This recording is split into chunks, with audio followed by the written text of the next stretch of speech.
Hello, I'm Lucy Hockings. From the BBC World Service, this is The Global Story. A good education can make us richer, healthier, and help us to thrive. And governments around the world compete in global rankings to see which nation is deemed to have the best school system in the world. Asian schools often get the best results, with some Nordic countries also highly praised. But in many parts of the world, there are often huge barriers to getting children into the classroom at all. It's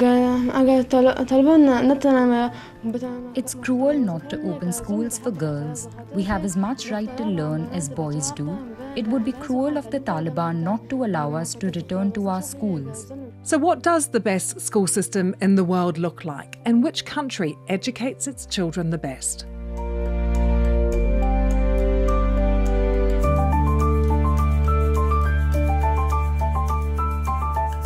With me today in the Global Story studio is Sean Coughlin. Some of you will have heard Sean and I talking already on the Global Story about the UK royal family, as he's one of our royal correspondents. But before that, Sean, for many years you were one of our education correspondents and you led BBC News coverage of what we're going to talk about today, which is global education. So welcome. Thank you. Good to see you again. Also joining us today is John Jerram, who is a professor at the University of College London's Institute of Education. And John has dug deep into the global data about different education systems around the world and is here to reveal all. Hi, John. Hi, thanks a lot for inviting me. So we want to talk about which country has the best education system in the world, if we can say that. But what evidence are there, what measures are there, Sean, to judge that? Well, I suppose the most commonly used measure would be what's known as the PISA tests. And these are tests taken by children at the age of 15 in a number of countries around the world. Not all the countries, about 80 in the last round. And since the year 2000, results have been published ranking education systems in terms of their level of achievement. And the tests are in key areas of reading, maths and science. When they were introduced, first of all, that was a very contentious idea because people said, how can you possibly compare big countries? How can you compare America to Luxembourg or to parts of China or whatever? And people would say they're very different systems, different cultures, different levels of income. But the people who introduced these tests weren't from education. They were from an economics background. It was the OECD, the Organisation for Economic Cooperation and Development. And they approached education in a way they might look at GDP or look at measuring inflation. And it was a very different way of looking at it. And they got people to take these tests, often against a great deal of local resistance, and then compared them. And they have produced, for the last couple of decades, this huge amount of data that allows people in one country to look at how they compare to others. And I suppose their big finding often is that what we think of as being our education system isn't inevitable. You can do well, you can do badly. Some people do better at different things. Girls and boys might do differently, different groups. And I think this has just cast a big light by not letting education systems just look internally, but also to look at other comparisons. So, John, which countries do well in these PISA tests? So the ones that perform consistently well over time and across the different studies are the East Asian countries. So typical examples include South Korea, Singapore, Hong Kong. They always consistently do well. There's some that do particularly well in PISA on top of that. Finland was, a hot topic for a long time, although its performance has declined recently. Estonia is a country that does very well now in PISA, and Canada to some extent also. And the countries that don't do so well, Sean? Well, they tend to be countries which, I suppose, are poorer countries. You'll find in terms of countries that participate, maybe in parts of South America, Central America, some of the Arab world too. Countries in sub-Saharan Africa don't take part, and quite a lot of Asian countries don't take part either. So it's a partial test. But perhaps what's interesting about doing badly is that often big European countries, France, Germany, Italy, Spain, and to an extent, the education systems within the UK aren't that brilliant, really. And as John suggested, the interesting bit is they have a lot of history, a lot of money, a lot of development behind them, but they're being outpaced and outperformed by these fast upcoming countries, Singapore or Estonia or Taiwan or those sort of places, which we don't historically think of as being economic rivals. But I suppose the argument for the PISA tests is if you want to have a knowledge economy, an economy based on skills, this is how you measure it. And those other countries are outpacing us at the moment. So I think that's the interesting comparison. That raises the issue, though, and I've done interviews around PISA and these tests for years, about what a good education actually is, John, because there'll be those that say that, how do you measure that? How do you actually define what a good education is? When you think about some of these East Asian countries and what the students go through, how hard they have to work, how stressed they are, is that really part of a good, well-rounded, holistic education? Yeah, so as kind of Sean was saying, they've really focused on the academic side in their kind of history, maths, reading, and science. But you're right, kind of a good education is a much broader thing. And we as parents or whatever kind of want a lot more for our children than just to be good at those academic kind of side of things. In fairness, the OECD in recent years have tried to move the dial a little bit and measure more of these kind of softer skills. So in the latest round of PISA, they tried to introduce a creativity test. How well that worked or not, I think is open to debate, but they are kind of live to that issue. And as part of PISA, they do kind of conduct this big questionnaire exercise as well, where they capture things like kids' well-being and how confident they are. So that does become part of it, but it doesn't often kind of become the headline.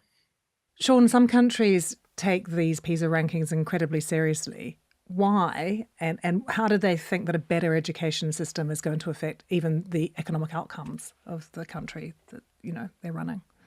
Well, I suppose there are two ends of that scale. The countries who might think they're doing well and then get a bit of a shock. I mean, Germany, people talk about PISA shock in Germany because they thought they were very good. But there was also an element of complacency, and they got the PISA results first time round and realised, in fact, they were pretty awful. And that turned into quite a political scandal. Our schools aren't as good as we thought they were. What do we can do with ourselves? The other end of the spectrum, there are countries who see education as their way out, as some individuals always have in their lives. And that John mentioned Singapore. In the 1960s, Singapore would have been one of the poorest countries in the world. It would have been a country with very low levels of literacy.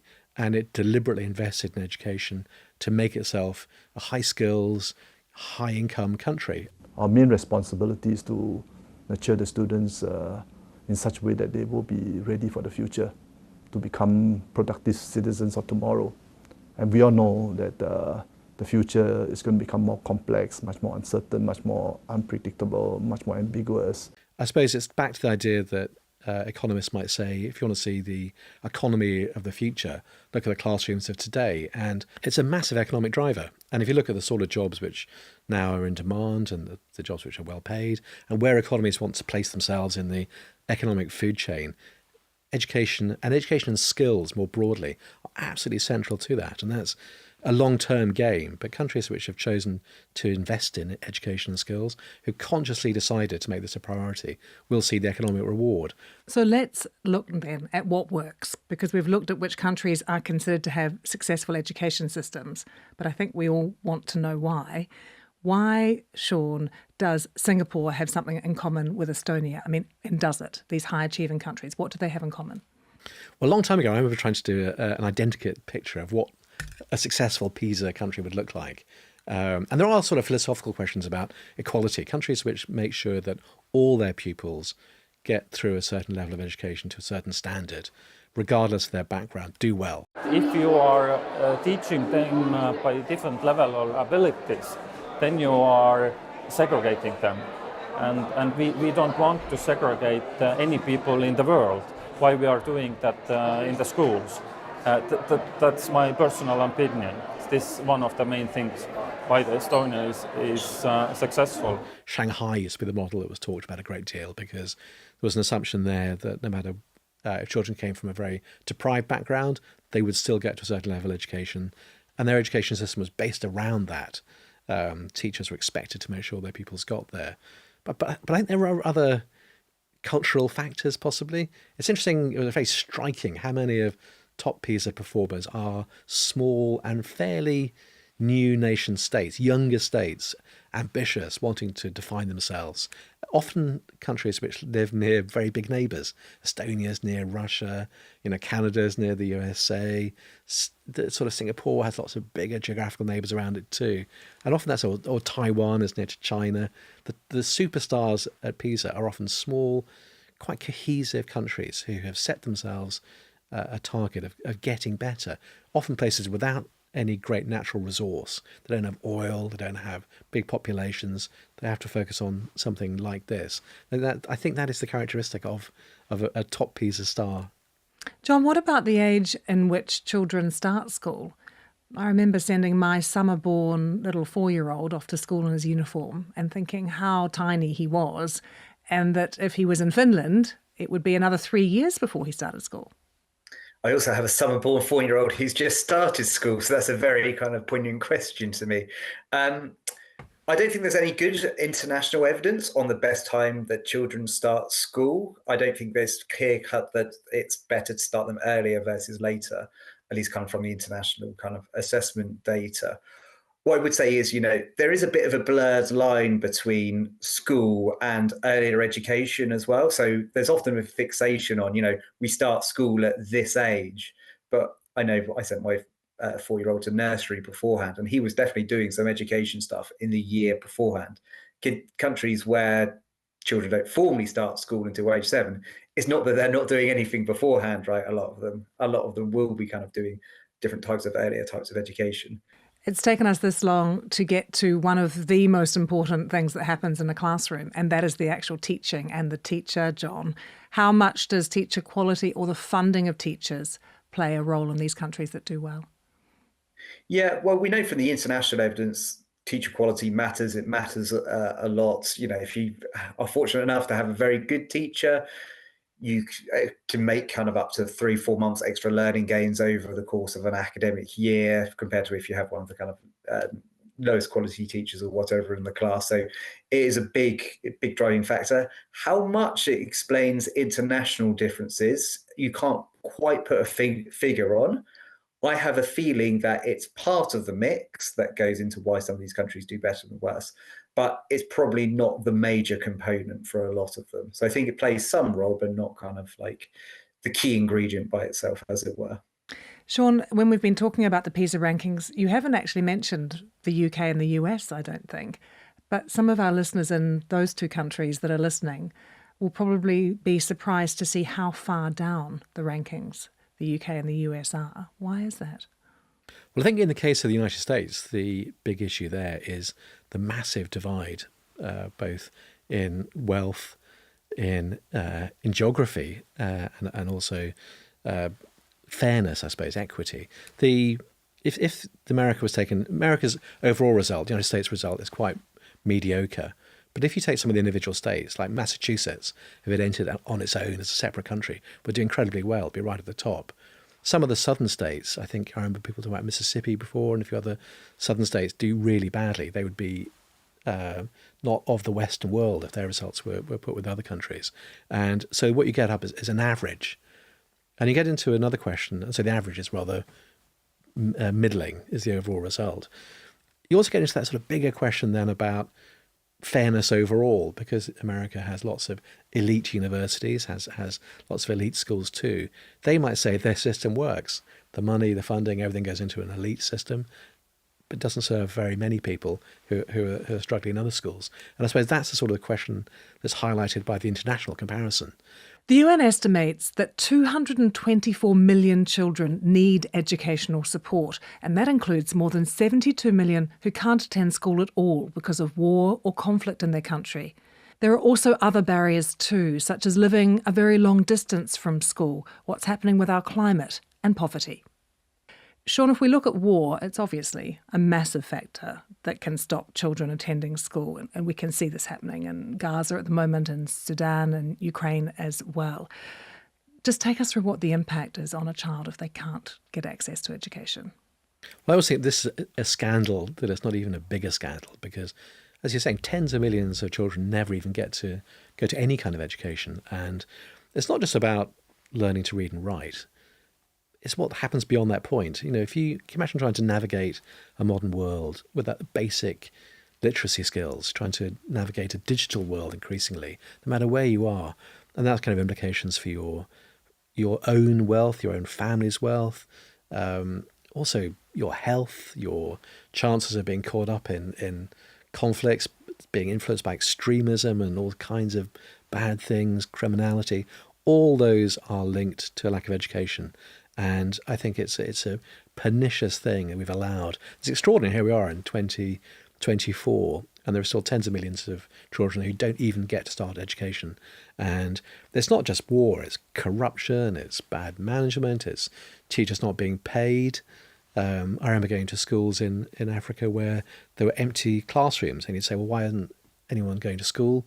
Teachers weren't getting paid, they got other jobs as taxi drivers, and it was awful. And you think that still goes on, and it shouldn't be the case. It should be something we're reading about in history books. But and also particularly there's been a lot of work on girls missing out on education has an impact on their families as well. If girls leave school early to get married too young, perhaps, they condemn their own families to poverty. You don't learn the skills you need. You don't get the chances you need. It's the most extraordinary unfairness, and it's odd that we're allowing it to happen even now.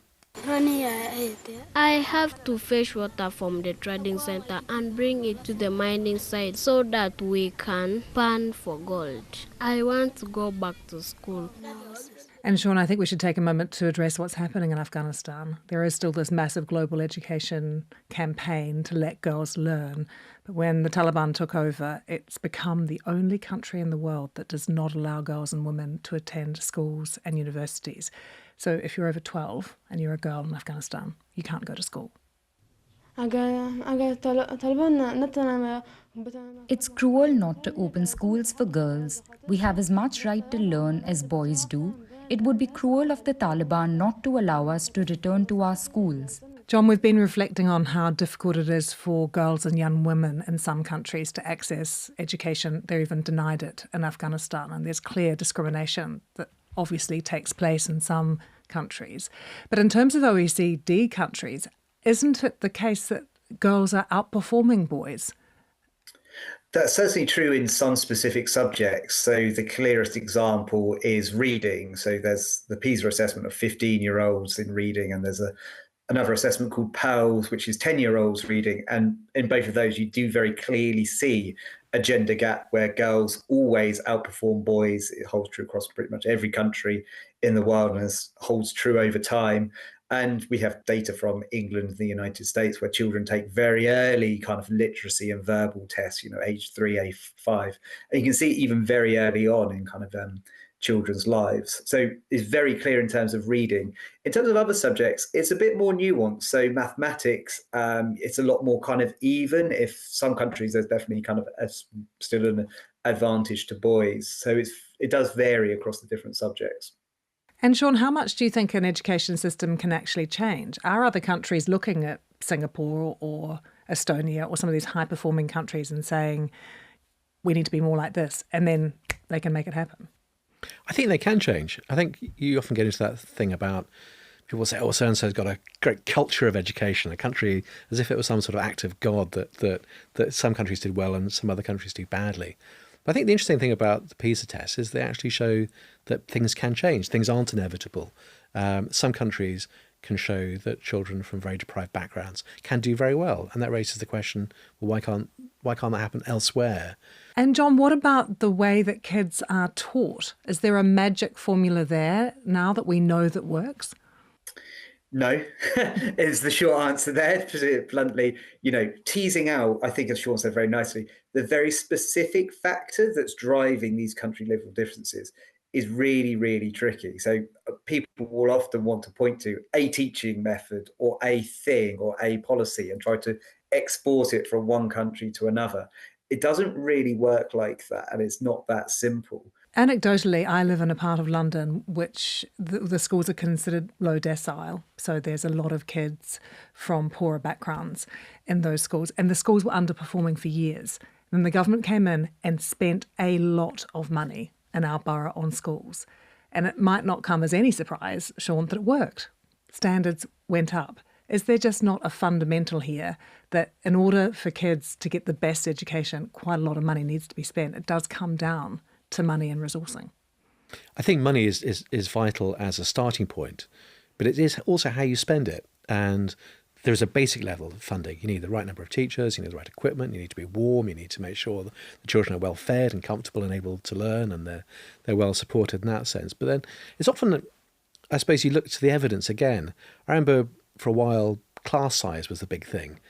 Let's cut down class sizes. The PISA test suggests that has, beyond a certain point, not that much of an impact, really, because often some of the most successful countries in East Asia had huge classes. It didn't seem to trouble them. And other factors must have been going on. So I think, yes, certainly, you can't shirk responsibility for funding schools properly, allowing people from all backgrounds to have a fair chance and support them. But I do think often what this raises is how much this is a choice. You can choose to spend on education or choose not to. You can choose by policy to ensure that people from, no matter where their starting point is, get a fair chance to catch up. They might not catch up right all the way, but you can decide whether or not you're going to have an education system that is based around getting as many people as possible to do well. Or historically, I think one of the weaknesses of the education system in England was that there's a great resistance to the idea that everyone could do well. If you had a test in our culture in Britain that said, here's a test and everyone's going to pass it, people would be outraged. They'd say this is a rubbishy test because it's not, because we build our system is based on a sort of filtering, sorting mechanism. I know Shanghai was hailed for a while as being a great example, and there they had a policy of expecting children, regardless of their background, regardless of their deprivation, of reaching a certain level of education. The sort of education system you end up with isn't an act of nature. There's a series of things that maybe suit the people who run places. It might be how they like it. But I think they're not accidents. They are products of how we run our society, and they can be changed. John, thank you so much for being with us. No, thank you. Enjoyed it. Sean, lovely to have you here. Pleasure. If you want more episodes of The Global Story, you can find us wherever you get your podcasts. Each day, we dive deep into a single story, bringing you in-depth analysis of world events. Don't forget to subscribe as well so you never miss an episode. Thanks so much for watching. Goodbye.